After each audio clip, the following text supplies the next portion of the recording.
Yes. Guess what? It's Mad Cowbell cover review time. Mad Cowbell covers review. This was pretty much my first introduction to Yes. I had never heard of this band. I didn't know Roundabout. I didn't know any of the early stuff at all. I knew Owner of a Lonely Heart because of not MTV, Friday Night Videos. Friday Night Videos was this weird thing that used to come on after Letterman, and it would play like an hour and a half worth of MTV type stuff, and I lived in the sticks of Northeast Georgia. I did not have MTV yet. We were about a year from getting a satellite dish that was about 14 foot around and white, and then replaced with something mesh and... Goodness gracious, so much stuff. I'm a fan that my dad was a fan of electronics and liking the idea of the convenience of a satellite dish. Plus. The 80s were a strange, fun time. I remember seeing this video, and it was kind of weird. It had strange imagery. I'm not really sure about that bird flying at the end, and some dude with the camera on the film shoot just saw a bird, and he's like, hey, let's film this for a second. It just kind of worked at the end. I don't know. It looked shaky, like Sasquatch footage or something. No. I don't know why they did that crazy Sasquatch footage. But it's in there, and all of those images left an impression on me. So I became a fan of Yes. I bought this album because I thought it was kind of cool. They had an album that came out right with it, use the word live instead of 5 at the end. I thought that was kind of funny, but it was a live version of this thing, and I was like, why would they put out a live thing right next to the album? So I didn't buy that one. I like the studio version. Alan White, the drummer on this, I didn't realize that he wasn't the original drummer, not knowing the older stuff. He's the only drummer I know that really plays in cowboy boots all the time. And I was thinking, how in the world are you playing that roundabout stuff playing cowboy boots? I played in cowboy boots 2 times ever. And hated it. I really hated it. I couldn't stand it. My foot didn't feel right because I didn't play heel down or even close to it. My heel is up. It really is. It's like I'm wearing, like one of the girls that I watch on here that wears 6-inch pumps. Like, my God, that's kind of my angle on my foot when I'm playing. Even when I was sitting super low, when I was kind of way too into, how low can my seat go? Terrible idea to play. My heel is just up. I couldn't do it. I thought it was kind of cool, though, and, then I learned who Bill Bruford was, and I learned, oh, okay, I understand why the fans love Old Yes. But it came down to it, I loved the next album after that, because I was introduced to it in a different time. I was introduced to it in the Alan White period. It was great to me. I loved that stuff, and I know it was really overproduced, and some of my friends that love Yes just hate this stuff, but I like it. I really do, and the Big Generator album, to me, was really good. The vocals were outstanding. Goodness, that guy could sing. Oh, goodness. John Anderson, I believe. Amazing vocals on those albums. And the playing was great. And then there was this crazy thing on Big Generator where the band decided to do a drum practice thing and start at slow 16th notes and build it up to 32nd notes and hold it for just a second all together. And it was just... Ooh, it was really neat, but it caught my ear, and I practiced that stuff, and it had this ride cymbal and this EQing on the drums that was so cranked and so high-ended that it sounded different than anything I'd ever heard on the radio at that point. This is 88 or 89 that the Big Generator album came out. I think I was going to Dairy Queen to work, and I'm sitting here just jamming to Rhythm of Love. It was great because that ride cymbal is piercing. And it sounds good in that mix because of the way they did it. I don't know who mixed that album, but my goodness, they were tweaking the high end on that one. Guess what? We're playing Owner of a Lonely Heart. This is a favorite of mine. I've always loved it, and I think there's a lot of drummers that like it too because there were a lot of people that played it. Let's go for it. Let's watch some people play. Oh, here we go. Jakamake, 2,570 subs. There's so many endorsements coming across that was almost 4 full seconds of video time of just your endorsements. I hope they are hooking you up because those drums are good. Hey! Jakamake, welcome to Mad Cowbell Covers. Let's do it, people! Oh, I love this groove. Oh, yeah, man. That's a good sounding snare drum. Sounds like a metal drum. I can't really tell. There's the rug on the floor is kind of throwing me. It kind of looks like I'm in like a hotel. Or playing like in a hotel ballroom is what that floor looks like to me. Working drummer world. Boom, boom, boom, boom. All right, let's look at all those plates. Look at that craziness. That's some Zildjian that are just shiny. Oh, that was cool. Here we go. Let's do it. Now it's ice. Those drums sound really good, jakamake. Oh, that hi-hat opening on the one is so cool to me. Oh, here you go. You got to do this part. Those drums sound great. The toms sound nice and bright. They sound just like well-tuned drums. I don't know what kind of rim mount that is on those, but those cymbals are shiny zillions. Good job. That was good. I liked it. Who's next? Uh-oh. Nye Bros 2, 1,650 subs. Nye Bros 2. God, those floor toms are just ringing. Oh, that was cool. The the zooming quickly in camera. Those are some really nice rollings. They are.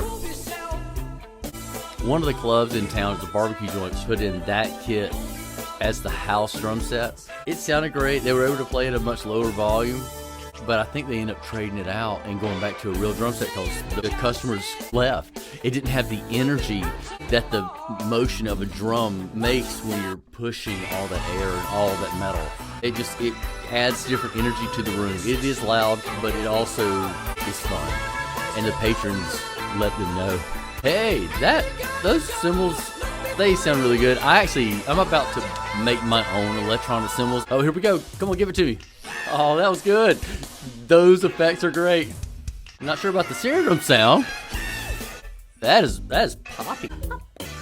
That's a good, Brandon. That was a good play. That snare drum sound was tough. Oh, here we go. Yeah, Owner of Lonely Heart drum cover. Oh, that sounds so cool, and I gotta figure out how to tag you. I figured out how to tag the last guy. I'm gonna figure this one out too. I am really trying to learn different stuff with languages. I am trying to get better and not be so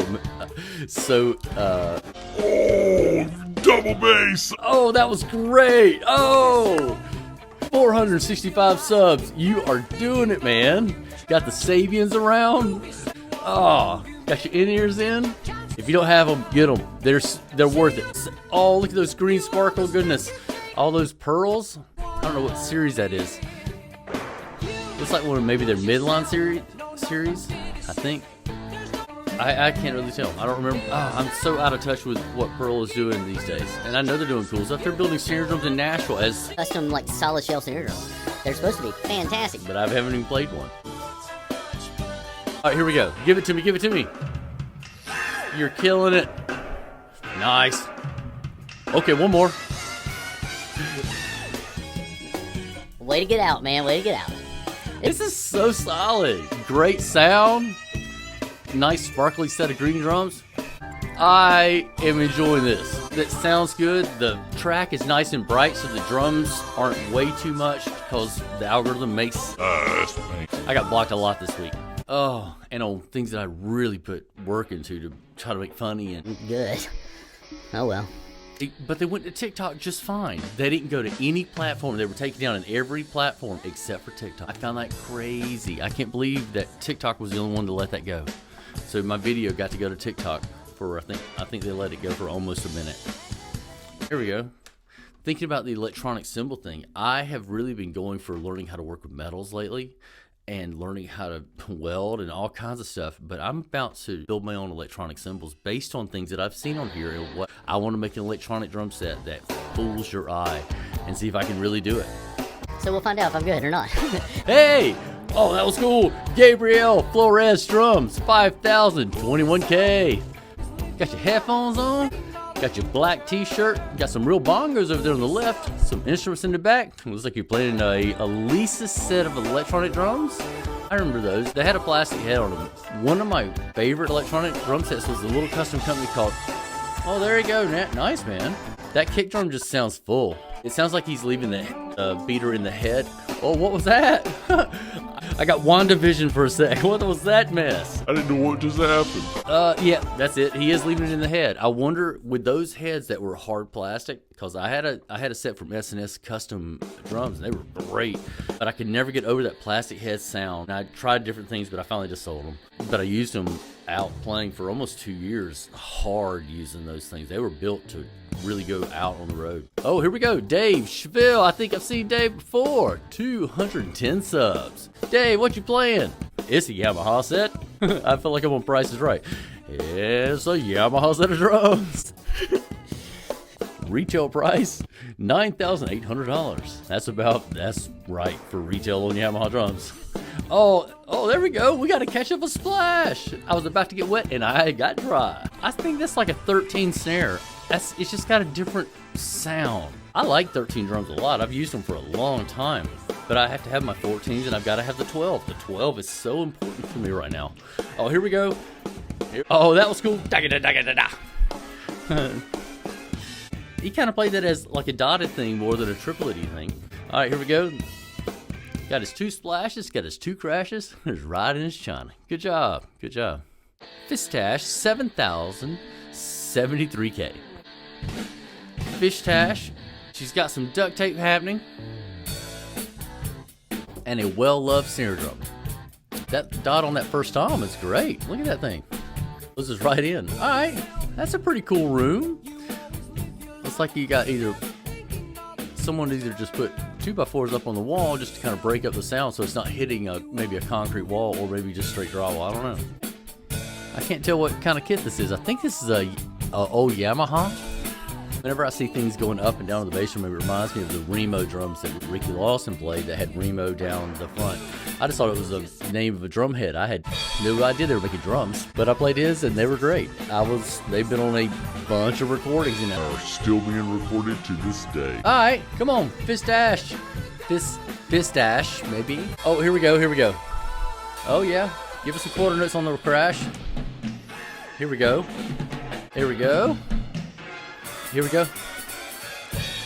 Yeah. Just went for the Pac-Man. Yeah, there we go. I like it. Oh, I kind of like that. That was a neat way to do that. I liked it. Maybe I should have went to 2 different hands on that. That was a neat thing. I liked it. Good job. Swiss Rock Drummer with 41 subs. Swiss Rock Drummer. Oh, we're getting some stick clicks in. We're ready. We're about to Peter Chris. Oh, those toms sounded really good. And we're getting to read the music. Yes. Okay, I'm in. I want to play. Oh, I love that it pretty much has the bouncing ball version for a drummer is seeing that line cut across the page for our music. Here we go. 1 and 3, 4 and. This is great. I love this. All right, man. Theory, Swiss Rock Drummer with 41 subs. The cover is by, I guess it's Theory Paley. I think so. Oh, here we go. Crash. 1, 2, and 3, 4 and 1, 2. That's really good. I've enjoyed getting to read this. I haven't read straight notation in so long. I haven't. That bass drum is really full sounding. It's nice and low and thick. I don't know if it goes with the bass part though. That bass player was ridiculous in this band. Played with a pick. Good stuff. Oh, here we go. This is what we all want to see. I want to see the drum solo. What? I think that was an odd edit. Oh, he's back in. Oh, I want to go back. I want to see what the music said right there. Oh, I was paying attention to the visuals and didn't read what the music said because all of a sudden he was out, but I think the music was there. I missed that. I need to go back and see how I did that. Good job, Swiss Rock Drummer. I hope you do this on all your stuff because I'm enjoying reading this. It's great to be able to listen and see it with your eyes. You learn so much just by hearing something and then seeing it at the same time. Great stuff. Instead of trying to figure it out. Oh, here we go. Jorge or either George and Leo. Chad, learn how to say names better. And Lo. Okay, I'm gonna go Jorge. Or please George. I don't know. Alright, here we go. Oh yeah, man. Those sonars are classic and cool. Those are all those Aquarian heads too, it looks like. Aquarian was great. They took me into their booths and all this to let me try out their new versions of drum heads that had triggers built into them. They were innovating. It was amazing to go in and let them show me what they were going for. I wasn't sure it could last, but I don't know. They never really even came out. I don't think they came out at all. I thought it was a very cool idea though. And they made one of the best snare drums and bass drum heads ever that people loved. Oh, here we go. Make them go. Wow, listen to how long they sing. Sonar sizes their drums down just a touch so they get the timpani effect. Pull the drum head back at a different angle so it really sings and doesn't curve at all. It's a different sound, and they have their own sound. Steve Smith played them for years. Oh yeah, got the zildjians, got the microphone up top. Man, that's a really good sounding snare drum for this song. It is. I like it. And that really is a classic set of Sonar drums. Classic. I don't know what series those were. Wow, we got it. Chuck Ginocchio. I think I might have seen Chuck before. Ginocchio, please. Y'all find one of my videos and hit like or something so I can have a chance to see your videos if drum cover is not used as a hashtag. Chuck Ginocchio, 517 subs coming in with the wood block. Some early 2000 Rollins over there. Wow, I got to go with the cymbal count again. All right, here we go. We got 2 hats, a jam block, 1, 2, 3, 3 splashes, 1, 2, 3, 4, 5 crashes, 1 ride and 1 shine. No, 2 rides and 1 china. That sounds like a ping. I haven't heard that sound in years. Wow, I wonder if that is a ping ride. In high school, that was the one that high school had. So I got used to hearing that sound, and I knew I wanted to have a different sound. It didn't please my ear at the time. Oh, that was cool. Oh, there we go. Get it. Nice save. All right, man. Chuck, you're doing it, man. I like it. The bass drum kind of gets lost with the way it's EQ'd, but that little bass drum thing he did was Very cool. it's like a One-handed Kong. yeah, that's got to be a ping rod. They had a very 80s sound to me. My ear liked the stuff that was coming out of the new wave movement, and that was a lot of the Peisty sound. That's why my ear went that way. Ads in Modern Drummer, they were big to me as a kid because that was the way I kind of got to see what was new. And I've always tried to find an old drum that I saw in Modern Drum one time called a Furchy snare drum.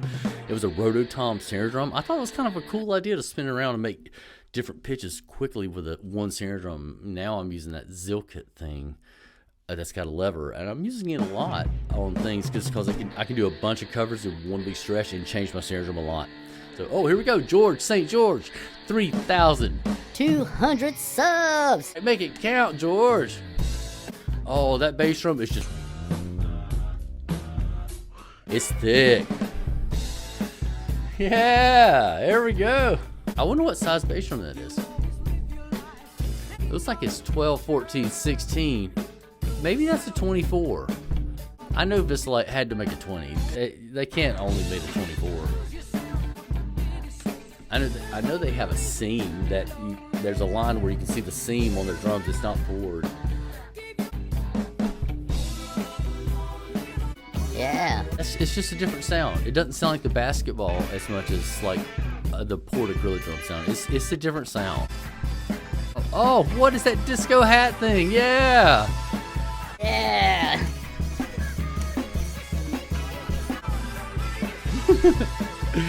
I like the disco hat. I like that a lot. All right, Cleveland's for everybody. Come on, give it. Show it up for Cleveland. Come on, George. Drum solo time. There it is. Man. Oh, that floor tom over there on the left, I guess it's a 13 or maybe 14. That's great. We got an X hat over there on the right doing the disco pattern. That's cool.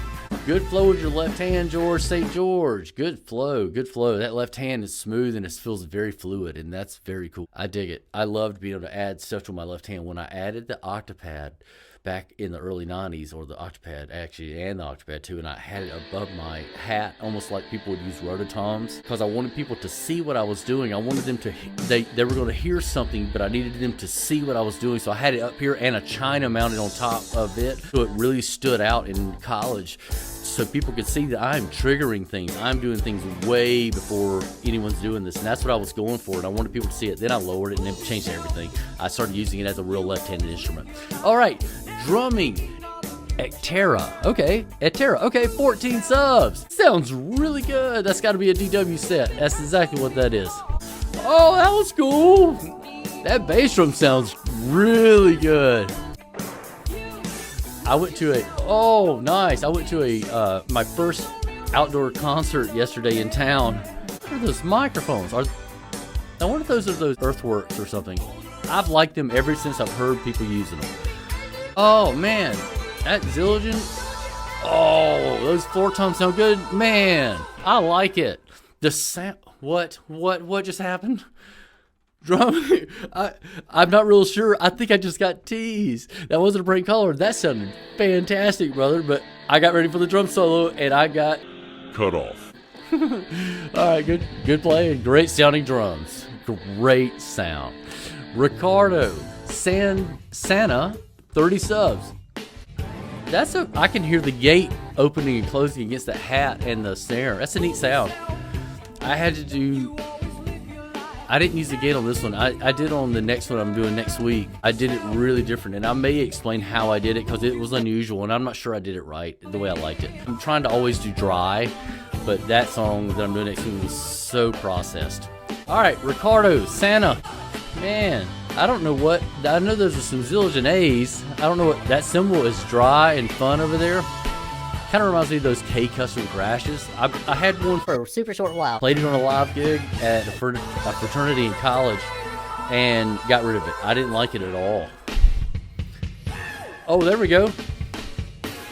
All right, there we go. Man, that was in the pocket. Didn't fight that at all. I liked it a lot.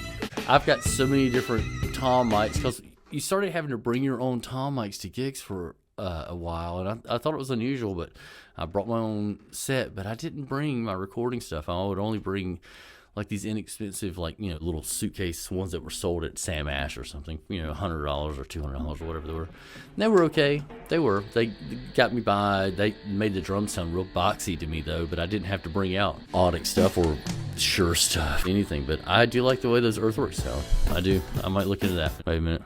But yeah, only having 4 channels makes my mic choices pretty significant because I gotta have some large diaphragms to be able to really get the bigger sound since I'm only using 4 mics.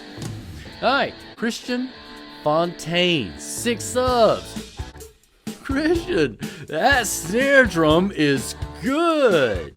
Oh, that is so good. Wow, that is so good. All right, what kind of kit is this? Is this a Premiere kit? Man, I haven't seen a Premiere kit in a while. You know, he is ready to click that hat at any point in time and just start wearing out some double bass for us. I had a lever, that DW lever, for a short while, but I started just learning how to work the clutch. Oh, that was cool. They are Premiere. I nailed it. Yeah. Oh, that is like a 12-inch hat or maybe a 13, but dry. Oh, he's got one of those Evan, what was that, calfskin 63 or something. I can't remember, 65. Man, this sounds so good. Yeah, once again, if I got to go through it, look at another simple thing, Sabian, those HHXs are catching my ear. Yeah, here we go. Oh, hey, all right, I see what he did. Same thing as one of the other guys. Yeah, way to lock. Way to lock. No, nice. Got the cymbal swell in. I think those are 12 hats.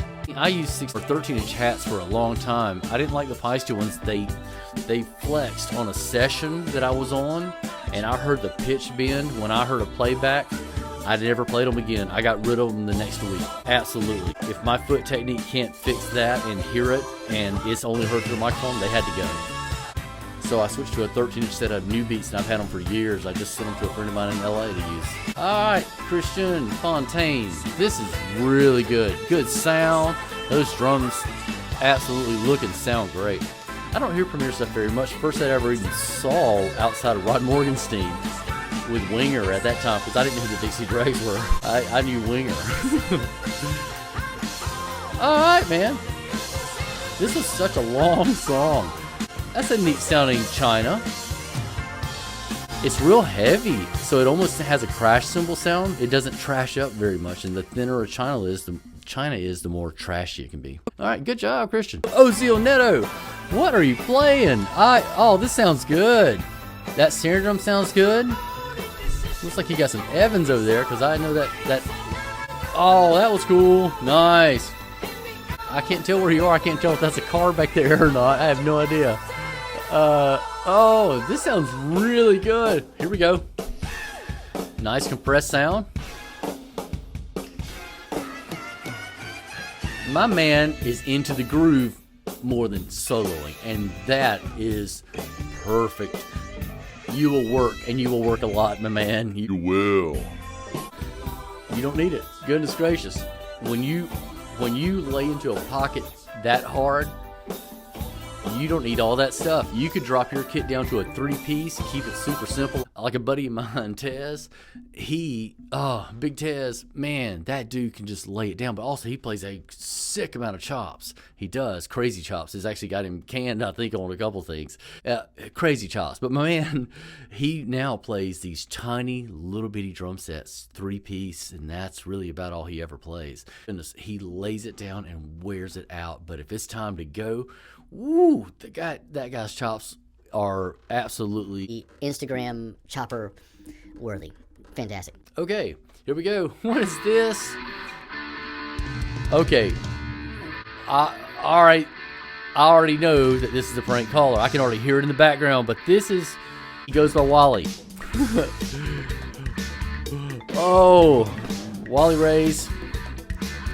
He is doing a Latin flow version of this. Actually, I think I might lay this one in here just because I want to tell this quick story. Wally, great job, but this is a prank caller. The last NAMM that I had to go to, and I had to play a Yamaha thing for True Fire guitar or something. And I'm out there playing.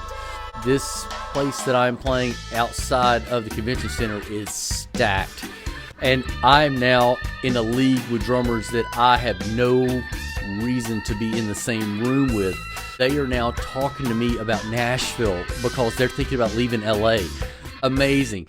He's sitting there talking about he wants to get his family out. He doesn't want his daughters growing up in LA, and he would like to think about maybe coming to Nashville and what was it like, and just asking me questions.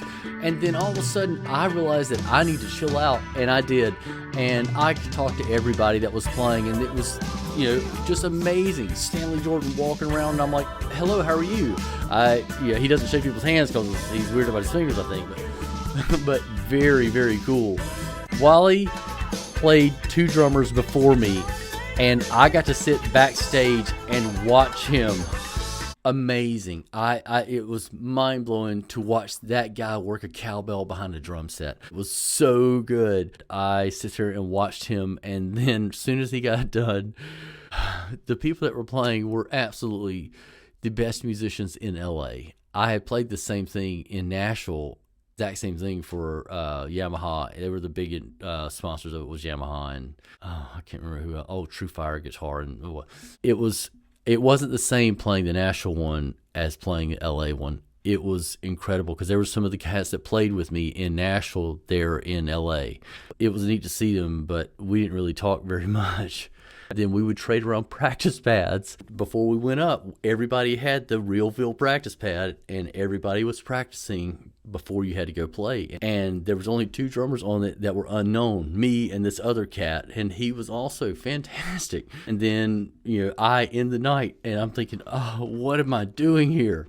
It felt like this, and it scared me to death because everybody had blown my mind that had played before me. The drummers blew my mind because these are the guys that I read about in Modern Drummer. These are the guys I saw in the magazines playing the stuff and the ideas that I wanted to try, and now I'm about to play after them.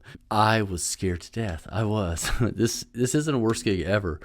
I had the bass player, who's a producer and a good friend of mine, come over to me after me watching. It was Larry Carlton played before I played. Larry Carlton had Sonny Emery on drums, and that's who I had to play after. So Sonny Emery was killing it, and then Larry looks over and says, "Hey, Sonny, play some." And my goodness, it was on. It was on. He gave it everything he had. The place is packed. The room is packed. We were playing the nicest Yamaha stuff set up ever. We're on big screens everywhere. Everybody's getting to see what we do. And these are the top people in LA at this thing. And he just kills this. And then I get to go up and play. The bass player came over to me, and he mainly is a guitar player. He's a session guy in LA, but he was playing bass on this gig. He came over to me and said, "Chad, don't play that mess. Don't get caught up in doing this. If you can, stay focused. Do what you do well, because that's why you're here. People asked you to be here because you do something that they want to hear. Do what you do and do it well. Don't get caught up in the licks that all those guys are playing. Don't do it. This isn't improv. Do what you do well. I did. I walked and up there after Larry Carlton played, everybody left. Everybody just split. And the whole place just it's like a big exhale of people. We get up to play to almost no one. I look out and I see a bass player named Nathan East is one of the few musicians that I know that are left watching this band that I'm having to play with. We're only playing 3 songs, so it's very short. And it feels like I'm playing to an empty room. It's me on screens everywhere. The guy's doing his thing. And That was one of the worst gigs ever for that poor guy. That guitar player, I felt terrible for. It was rough. It was a struggle. But I played the best I could and absolutely did what I needed to do and nailed it to where I walked out feeling confident. And I've only seen that performance one time ever. It was taken down from YouTube, but I only seen it once. And they start out with these great camera shots that I still use on my videos. They set up these GoPros. GoPro had set up all these cameras around all the instruments and clicked on everything so they could do all the streaming live stuff. And they film shots from floor toms and all these unusual shots that I got to see one time ever on a video. It was cool. It was neat to see how they got those great looking drummer shots, and I still use those things. But I played and did it, and it was fun. The only good thing out of that was getting to talk to everybody before and really learn that people are just normal and we all just kind of play, and if we don't play, we got to do something to start playing again. It was fun, and it was also very humbling for me because I was outclassed as I'm sitting here looking at Steve Jordan in the audience walking around, stuff like this. Nashville boy comes in to play. I don't know. It was different. I was very fortunate to even be asked, and that was cool. Oh well, guess what? I played this. Owner of Lonely Heart. I don't know if any of that story is going to make it in here. That's a fun story, but I'm not sure that's the right story for this video. Guess what? Owner of Lonely Heart. I played this. So did a bunch of people. Maybe I'll throw it at the end of this video if anybody wants to see that story. I don't know. I'll come up with something. Hey, I played this. Click here. No, that's the end, dumbass. I did play this. This is the end of the video. Hey, click here. It's we're on. So silly.